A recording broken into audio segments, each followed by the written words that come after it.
Magandang araw po, muli po. Dito po yung Munting Hiling. Marami pong salamat dun sa mga nag-subscribe sa bago naming vlog.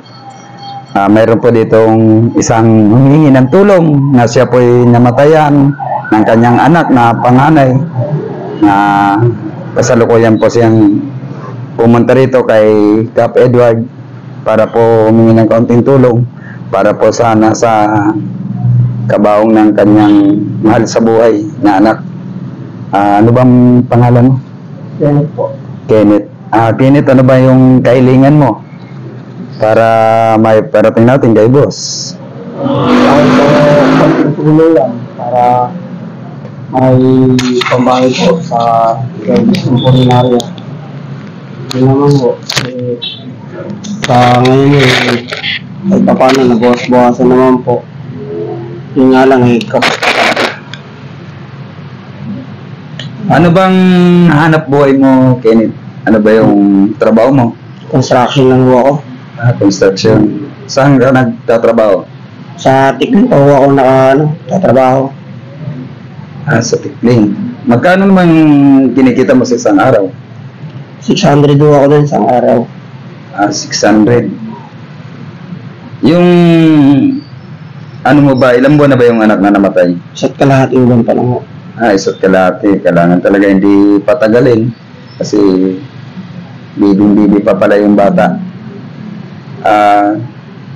Sa kasalukuyan kasi galing kami dun sa may tinulungan kami doon sa malapit sa may simbahan. May tinulungan kami doon na humingi rin ng tulong, na operahan. Yun, sinadya namin doon para mabigyan ng kaunting tulong. At saka biglang tumawag si Sel na naghingi rin ng tulong para sa anak mo. Kaya sa kabutihan ni Cap Edward, mula pa sa mga nagsusubaybay ng Munting Hiling, ito ay bibigyan ng siguro natin ng kaunting tulong. Ano ba kayo yung apelido mo? Malinaw po. Malinaw. Malinaw.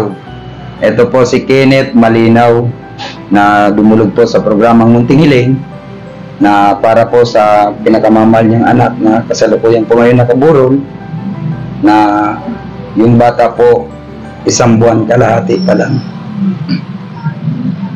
Nakakalungkot man po isipin na yung iwanan ka ng mahal sa buhay,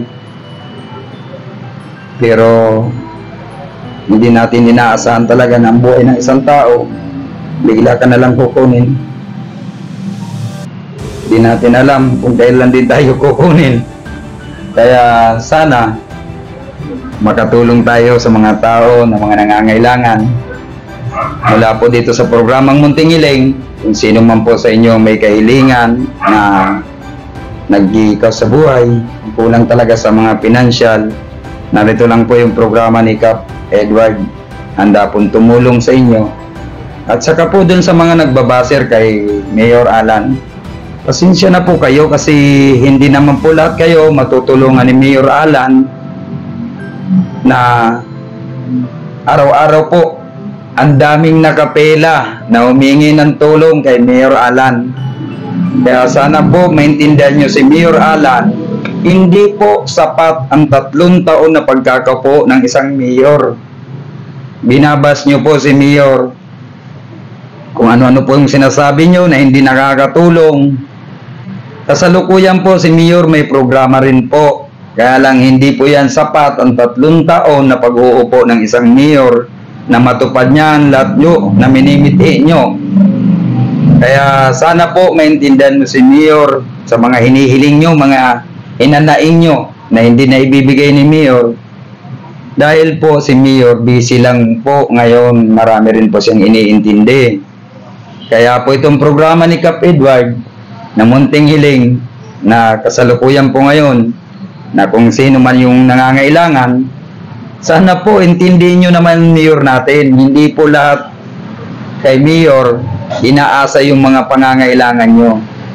Kaya po sa pamamagitan po ni Cap Edward, yung programang binuksan niya po ay handa pong tumulong sa inyong nangangailangan. Tulad po nito ni Kenneth, nangangailangan po ng financial para po dun sa anak niyang namatay. Sana po naman, kung mayroon po ka naman kayo, baka pwede pa po kayong tumulong. Dahil po si Kenneth, kailangan na kailangan po. Hindi po niya kaya yung gastusin kasi po yung sahod niya kulang-kulang po at hindi sapat sa pamilya niya. Sana po marami sa atin ang makaka-relate po na yung mga meron naman na pwede tayong tumulong sa ating mga kababayan na kulang sa mga pinansyal at yung may mga karamdaman. Dito kinit sa pamamagitan ng aming programa, kung mayroon man kayong mga hingi na tulong, pwede kayo lumapit kay Kap Edward. Kaya sana po tangkilikin nyo yung programang Munting Hiling, panoorin nyo, isubscribe nyo, at para ho sa inyo itong mga ginagawa namin ni Kap Edward, yung pagtulong namin hanggang sa may buhay daw, hanggang sa maabot namin makakaya, tutulong at tutulong yung Munting Hiling. Sana Kenneth, yung kaunting maibigay namin ni Kap dito sa programang to, para makatulong ng kaunti sa anak mo. Kasi galing pa lang kasi kami doon, may tinulungan na yun, dalawang yung tinulungan namin. Kaya pagpasensyan mo na lang yung ibibigay namin. Ito Kenneth, tanggapin mo para sa anak mo. Ano bang masasabi mo, Kenneth, sa programang Munting Hiling? Maraming salamat po kasi maliit man o malaki ang binigay, ang importante po nakatulong. Malaking tulong na rin po ito para maibsan yung mabawasan po yung problema ko sa pag-isip sa pambayad ng kulinarya ng anak ko. Kasi bukas na bukas talaga ang living room. Kaya kahit pa paano malaking tulong na rin mo itong binigay ni Kap Edward. Salamat po.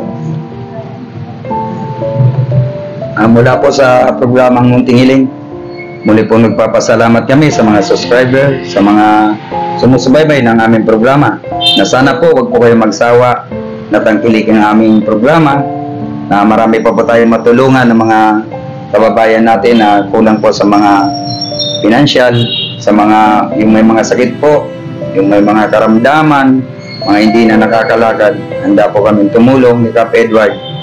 Kaya lubos po kami nagpapasalamat sa inyo sa pagsusubscribe nyo. At ito po, nandito tayo sa tindahan ni Boss, kung saan po dito po kinukuha ni Boss yung ibinabahagi niya po yung binta ng kanyang tindahan para po makatulong sa atin, sa mga may humihiling po. Ito po yung kanyang tindahan. Sana po suportahan po natin yung tindahan ni Kap Edward. Nandito po siya sa highway sa May Muson. Makikita nyo po, Edward Auto Supply. Sana po tangkilikin po natin at lubos po kami sa inyong nagpapasalamat. Kenneth, pasensya ka na sa namin kasi yun lang po ang makakaya namin. Maraming salamat sa iyo sa pagpunta mo rito.